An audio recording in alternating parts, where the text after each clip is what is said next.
So ఇప్పుడు మీరు అవునన్నా కాదన్నా రేవంత్ రెడ్డి గారు ఒక బలమైనటువంటి నాయకుడిగా తెలంగాణలో ఉన్నారు. మీ పార్టీ నుంచి వెళ్ళిపోవటం మూలన తెలుగుదేశం పార్టీ పూర్తిగా బలహీనపడింది అనేటువంటి ఒక వాదన కూడా వినపడుతున్నది. దానికి తోడు చాలామంది నేతలు జిల్లాల వారీగా వెళ్ళిపోతున్నారు.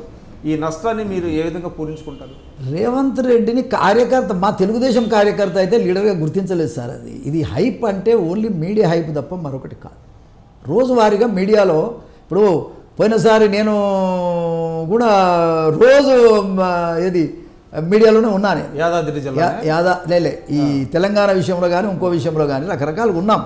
ఉన్నంత మాత్రాన పార్టీ మొత్తం న్యాయంబడి వస్తుందని అనుకోవడం అనేటువంటిది అది జరిగే పని కాదు. రేవంత్ రెడ్డి అతను వ్యక్తిగత స్వలాభం కోసం నాయకత్వం చేస్తున్నటువంటి వాడే తప్ప ప్రజల కోసం కాదు. మా తెలుగుదేశం పార్టీ అయితే ఆయన వల్ల నష్టపోయింది లేదు, లాభపడ్డది అంతకంటే లేదు.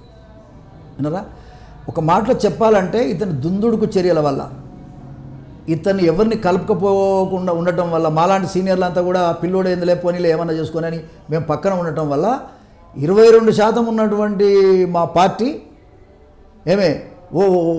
ఓటు విధానం మాది ఇలా 10% పడిపోయింది.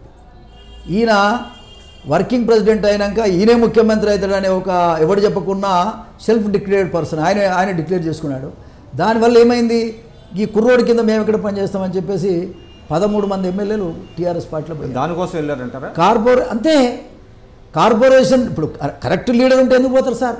సమస్యనే లేదు. అది మీ అధిష్టానం తప్పు కదా మరి ఆయన చేయటం. అది పొరపాటు అనేది ఇప్పుడు గమనించారు. మొదట అనుకున్నారు కుర్రోడు బాగానే చేస్తున్నాడు అనుకోవచ్చు కదా. కానీ అతనికి ఉండేటువంటి మెంటాలిటీ ఏమిటి, ఏ రకంగా జనాన్ని కలుపుకపోతాడు లేకపోతే లీడర్లను కలుపుకపోతాడు అనేటువంటి విషయం దాని కాలాన్ని బట్టే కదా తెలిసింది సార్. కాబట్టి ఆయన చేయటం వల్ల ఏమైనా చివరికి మీకు మున్సిపల్ ఎన్నికలు కూడా మీరు చూశారు. ఆయనే స్టార్ క్యాంపెయినర్, ఓ రథం వేసుకొని తిరిగాడు.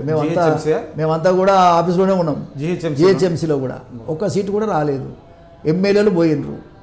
అసలు మా పార్టీ 22% ఉన్నది ఇవాళ 10% పడిపోయిందంటే కారణం రేవంత్ రెడ్డి.